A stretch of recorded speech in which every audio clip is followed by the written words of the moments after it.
दुनिया में दो तरह के इंसान होते हैं। एक वो जिनके लिए जो मिल गया उसी को मुकद्दर समझ लिया, बेहद मौलिक आवश्यकताएं पूरी हो रही तो बस उसी में खुश है, न आगे बढ़ने की इच्छा न कोई सपने। और दूसरे होते हैं वो इंसान जिनका मानना है कि जो मिला है इससे बेहतर की तलाश करिए, अगर मिले दरिया तो समंदर की तलाश करिए। ये वो इंसान है जो खुली आंखों से सपने बुनते हैं, जिनके लिए कहीं ठहर जाना जीवन नहीं है। रोज नए सपने, नई चुनौतियों और नए जोश के साथ बस चलते जाना है आगे और आगे। ऐसे ही महत्वाकांक्षी शख्स हैं विजय शंकर मिश्र जी।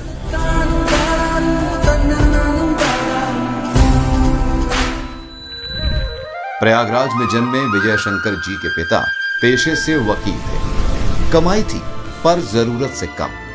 38 लोगों का संयुक्त परिवार और कमाने वाले हाथ महज 3। अतः बचपन बहुत सुख सुविधा के साथ नहीं गुजरा और जवानी में कदम रखते रखते विजय जी को एहसास होने लगा अपने ऊपर आने वाली जिम्मेदारियों का। अतः मन लगा के पढ़ाई की और पिताजी के नक्शे कदम पर चलते हुए इलाहाबाद यूनिवर्सिटी से लॉ की डिग्री हासिल की। जो बचपन हमारा बीता वो बहुत ही ख़राब स्थिति में बीता।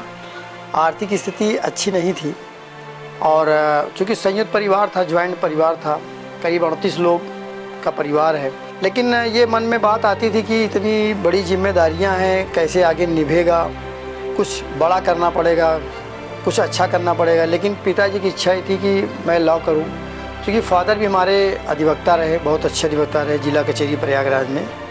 वो ये कहते थे कि बेटा तुम कुछ भी करो लेकिन तुम वकालत ज़रूर करो। और मुझे कभी कभी लगता है कि वकालत करके भी बड़ा अच्छा किया। और वकालत करने के जब मैं प्रैक्टिस में आया तो कुछ साल के उपरांत पिताजी की डेथ हो गई।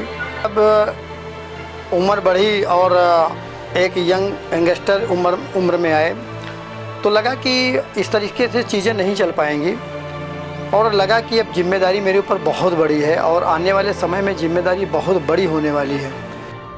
वकालत का काम चल रहा था, जरूरत भर की कमाई भी हो रही थी, पेट भर रहा था पर मन नहीं। और बेहतर करने और परिवार को और बेहतर देने की भावना धीरे धीरे जोर पकड़ रही थी।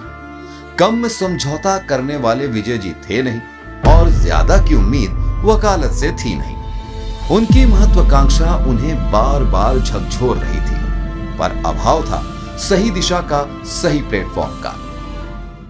जब काम करते थे वकालत में तो ये लगता था कि वास्तव में हम कभी उबर पाएंगे या नहीं उबर पाएंगे, या कभी इस तरह का कोई ऐसा सिस्टम मिल जाता, कोई ऐसी कंपनी मिलती कि मैं उबर जाता, क्योंकि मुझे पैसे की सख्त ज़रूरत थी और परिस्थिति बहुत ही ख़राब हो चुकी थी। वकालत तो ठीक चल रही थी, लेकिन क्या हो रहा था कि जो हमारी ज़रूरतें थी वो पूरी नहीं हो पा रही थी। और मन में एक बात ज़रूर थी कि अगर हमें कोई ऐसी कंपनी, कोई ऐसी संस्था, कोई ऐसी ऑर्गेनाइजेशन कभी मिला, मैं उसकी तलाश में था और हमें लगता था कि मिलेगा ज़रूर कोई ना कोई, और मैं बिल्कुल उसको बहुत शिद्दत से ढूंढ रहा था कि अगर हमें कोई कंपनी, कोई संस्था मिली, कोई ऑर्गेनाइजेशन मिला तो मैं अपने सपने को उसी संस्था, ऑर्गेनाइजेशन, कंपनी से पूरा करूँगा। ये हमको पता था कि मन ही मन ये कुछ ना कुछ तो सोच ही रहे हैं, हम लोगों के लिए, बच्चों के लिए, फैमिली के लिए कुछ ना कुछ बड़ा परिवार के लिए करने के लिए, सबके सपनों को सच करने के लिए। साल 2019 श्री संजय पांडे जी ने नींव रखी सेम डे ग्रुप की। परिकल्पना की एक ऐसी योजना की जिसका मूलभूत सिद्धांत था हर उस इंसान की उसके सपने साकार करने में मदद करना जिसके अंदर जरा सा भी जुनून और आगे बढ़ने की इच्छा है, जिसे भरोसा है श्री संजय जी की बनाई योजना पर। और यही वो वक्त था जब विजय जी के अधूरे सपनों को मिले पंख, एक नई उड़ान के लिए। देश को आजाद करने के लिए एक व्यक्ति ने आगे कदम बढ़ाया और देश को आजाद कर लिया, लोगों को इकट्ठा करके। ऐसा भावनाएं लोगों के देश प्रति जागृत किया। एक मंगल पांडे देश को आजाद करने में इतना बड़ा योगदान दे सकता है, तो संजय पांडे ने भी एक ख्याल मन में लाया कि समाज के लोगों को आर्थिक आजादी दिलाने के लिए क्यों ना एक ऐसा प्लेटफॉर्म बनाया जाए और लोगों को जोड़ा जाए जिससे लोग आर्थिक आज़ादी पा सके। बहुत सारे लोगों को एक प्लेटफॉर्म की ज़रूरत है, सही प्लेटफॉर्म की ज़रूरत है, जिससे वो अपने परिवार और अपने समाज के लिए कुछ कर सके। तो ऐसा सोच करके सेम डे का निर्माण किया गया। विजय जी ने सेम डे ग्रुप के लीगल व एचआर संबंधित कार्यों को कुशलता पूर्वक अंजाम देना शुरू किया। इन दोनों विभागों की देखरेख के साथ ही उन्होंने सेम डे इंफ्रास्ट्रक्चर की स्कीम से भी खुद को जोड़ा और पूरी मेहनत, लगन और श्री संजय जी के नेतृत्व में तेज कदमों से बढ़ने लगे अपने सपनों की ओर। चंद वर्षों में विजय जी ने वो सब हासिल कर लिया जो पिछले 10 वर्षों में सोच भी नहीं पाए थे। आज आर्थिक स्वतंत्रता के साथ साथ भविष्य के लिए भी निश्चिंत है। खुद का फ्लैट, 2 चौपहिया वाहन, बच्चों के लिए उत्तम शिक्षा का बंदोबस्त और निरंतर कमाई का जरिया, शायद इसी सब की तो चाहत थी विजय जी को। सेम डे के पहले जब मैं वर्किंग में था अपने वकालत पेशे में, तो हमें एक शायरी याद आती थी हमेशा कि सुबह चला जाता हूँ और शाम को चला आता हूँ और फिर भी मैं न जाने क्यों रोज़ कमाने चला जाता हूँ। और यकीन मानिए कितना ज़्यादा संघर्ष का पेशा था। और अभी मैं कंपनी का लीगल और एचआर डिपार्टमेंट देखता हूँ, लेकिन मैं सोचता था कि शायद मेरे सपने पूरे नहीं हो पाएंगे जो हम देख रहे हैं, क्योंकि नौकरी से पूरा हो पाना तो बहुत मुश्किल है।